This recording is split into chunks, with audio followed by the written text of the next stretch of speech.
It's real now, isn't it? Okay, so when they've asked me to be his best man, I gladly accepted the role. But I'm informed of one compromise. I could have a drink before. Now, through singing hymns, having my picture taken, and being sat in the toilet for a few hours this morning, I haven't had a chance. Now, when I walked in, I spotted a nice little bottle over there amongst your presents. So I'm just going to help myself to one of your presents, if that's okay.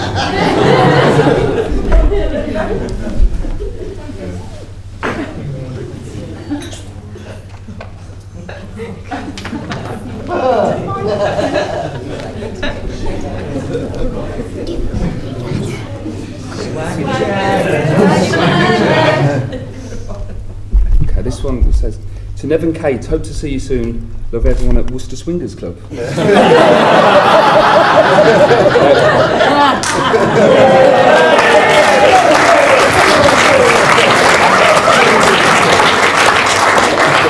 One more.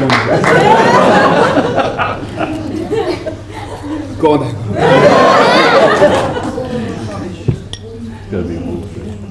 Okay, ladies and gentlemen, boys and girls, masters and commanders, monners, boulders, friends and family, hanger-oners, and Jim. For those who don't know me, I'm Jonesy. For those that do, keep stum.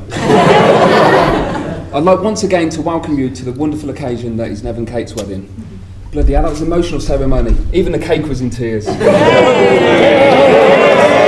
get any better than that. Cake was in tears. That's quite good. It's a well-known fact there's 5 rules when writing a best man speech. Don't talk about the groom's ex-girlfriends. I'll drink to that. Don't talk about the bride and groom's sex life. Don't mention a word about the stag do. Remember, what goes on tour stays on tour. Lies. No inappropriate jokes, and don't use cheap props to make people laugh.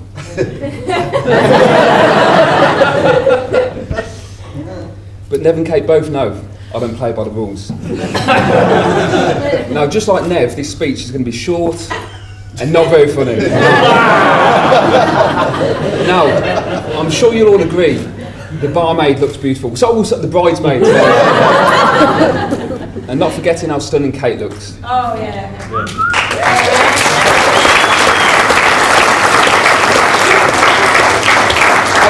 Actually, Kate, just so you're aware, my missus has given me a hall pass tonight, and I'm in room 842.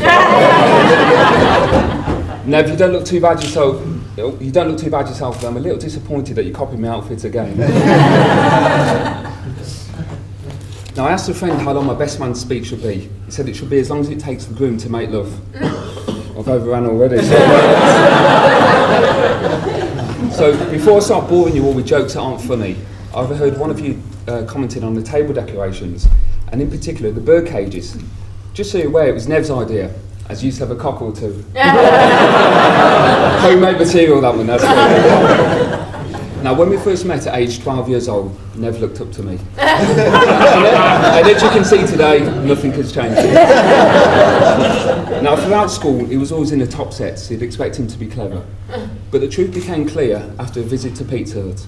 When the waiter said, "Would you like your pizza cut into 4 or 8 slices?" Nev replied, "You better make it 4, I'll never manage 8.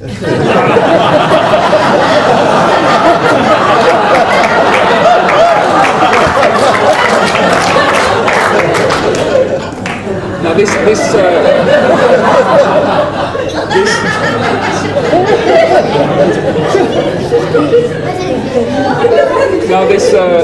this lack of common sense. That's quite a good one, isn't it? Now this lack of common sense and pure stupidity.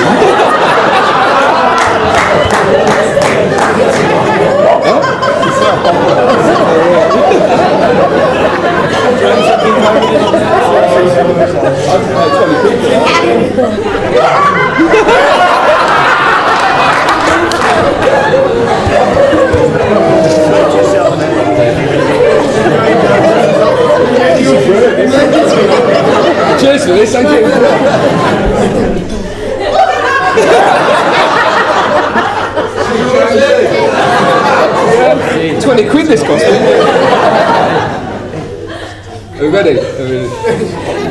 Okay, now this lack of common sense and pure stupidity continued over a number of years.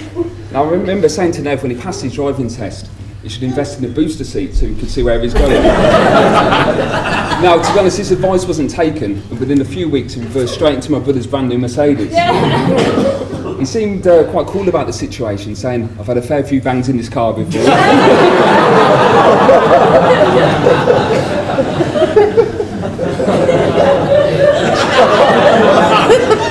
Have another drink. So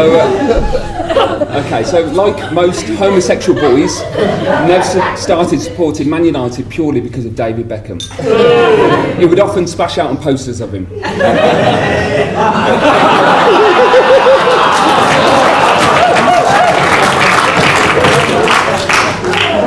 Luckily, he grew out of this phase and started to come in to watch a mighty Derby County. He was hooked. Within a year or so, we had a season ticket together, as well as going to many away games. But on one Saturday afternoon, when I'm the coach to Derby, Nev spotted Kate. Now, in his squeaky and broken voice, he said to me,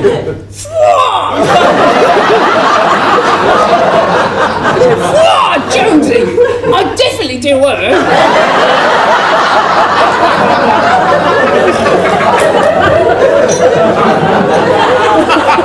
Now, to be honest, I didn't have a clue what he was talking about. So I said, Neville, what are you going on about? So he sweetly whispered what he'd do to Kate, given the opportunity. Now, if I'm honest, I struggle to look them both in the eyes and know what they get up to behind closed doors. But in all fairness, I could tell he really liked her. But after witnessing his chat-up line the night before in Tramps, I thought I'd give him some basic pulling advice. Never let your eyes wander, ask lots of questions, and always sound interested. Now, as the kids say, the term epic fail comes to mind. He was useless. I had to step in, and basically I wooed Kate with charm and my big knowledge of Derby County. And as we can see, the rest is history. I was always going to be first choice, wasn't I, Neville? Now, a few years ago, Nev phoned me and asked what I thought about marriage. I replied saying I'm flattered, but what happened between us was in the past. I'd just like to take this opportunity to thank all of the lads who came on the STAG do. When originally planning the weekend, the first thought that came into my mind was a naughty little stripper. Taking my best man duties very seriously, I did a lot of research on the internet. After a few visits to hothornybabes.com, special thanks to Gaz Bowen for recommending the website.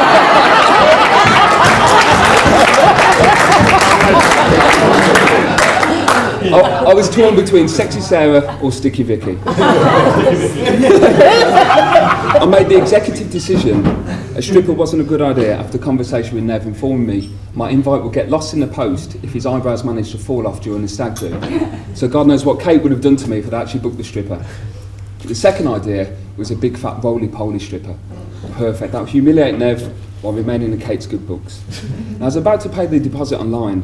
I remembered Nev went through a stage of liking the larger ladies. I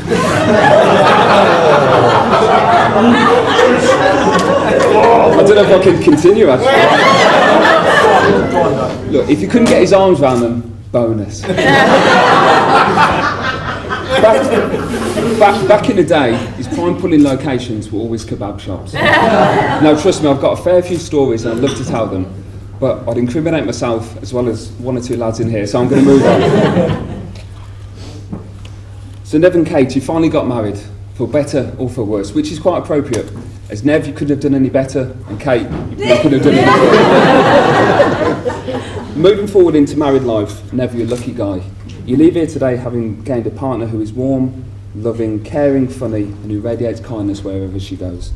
And Kate, you were lucky too. You leave here today having gained a beautiful dress and some flowers. Now for a few messages from people who couldn't be here today. To Nev, we could have been so good together. I will miss our nights by the pool. Lots of love, Michael Barrymore. So, I'll have a drink after. To Nev, good luck on your big day. Speak to you soon. Love Jessie and the girls at Babe Station. Oh, and this one's for Kate. It's from the lads at Witchbold. It says, we tried Nev in every position and found him useless in all of them. Hope you have better luck. All jokes aside, I'd like to say what a huge honour it's been to be Nev's best man. I've always trusted my dad's judgment, and the first time he met Nev, I remember saying what a lovely little boy he was. But thought it was weird me hanging around with kids half my age. When I informed him, Nev was actually really short and was actually the same age as me. He said, stick with him, son. Now really, I should do the manly thing and apologise to Nev for what I put him through recently. Glittery Ugg boots, pink onesie, and of course being handcuffed to his new best mate, Craig the Dwarf. Now I need to hold my hands up and admit I didn't do much research on how tall you have to be be classed as a dwarf. It wasn't until I met Craig outside the bar in Manchester that I actually realised he was quite a bit taller than Nev. Now only the lads who was on the stag do, and of course everyone on Facebook, could see the error that I made. From bar to bar, everyone thought we'd hired Nev as the dwarf, and not the other way around. Now, for those of you who didn't get to see Craig, fear not. So this led me to think what I could get you both as a wedding present. Would I do that? I hope you both don't mind, but I've had a word with the hotel manager and informed him there'll be another person staying in your room tonight. I'm going to sing a line from a song, if that's okay. I apologise for my singing. There were three in the bed, and the little one said, roll over. I feel like Cilla Black on Surprise, Surprise. Ladies and gentlemen, it gives me great pleasure to reunite the bromance. This is Nev and Craig the Dwarf.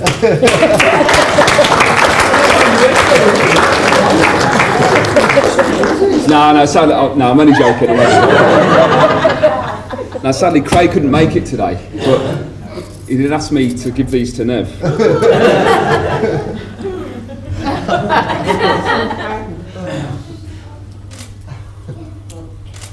He also said, if I get a chance, do I mind phoning him so he could give you some tips on how to use the handcuffs to spice things up between you. So just bear with me 1 second. If I could ask everyone to be silent at this point. Fingers crossed this works.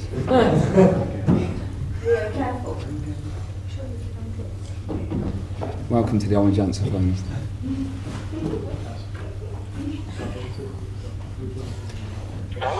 Craig, it's Jonesy. How you doing, mate? You okay? I'm alright, how are you? Yeah, not too bad. Look, I'm just going to pass you over to Neville now. I'm just doing my speach. Do you mind giving a few tips on how to use the handcuffs to spice things up between them? Yes, that's fine. Okay, here you go, mate. Thank you. Oh, yeah, Craig. Hi, Neville. Absolutely. I'm past nerves. I've been ruined. I've got so attached to the old stag night that I can give you a few tips and reasons for Go on. Yeah, okay, well I hear Scrabble, like it was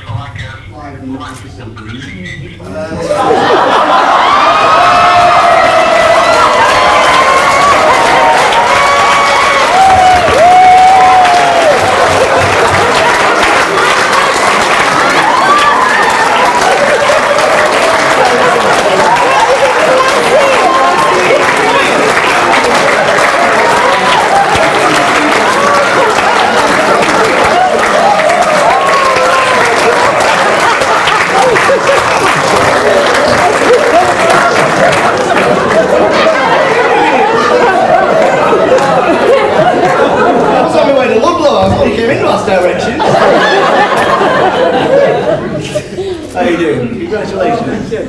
You must be Kate. He's good at introducing things. Congratulations to you as well. And like that's it, basically. If everyone could just stand up and please raise your glasses to love, to laughter, to a happy ever after. The bride and groom, everyone.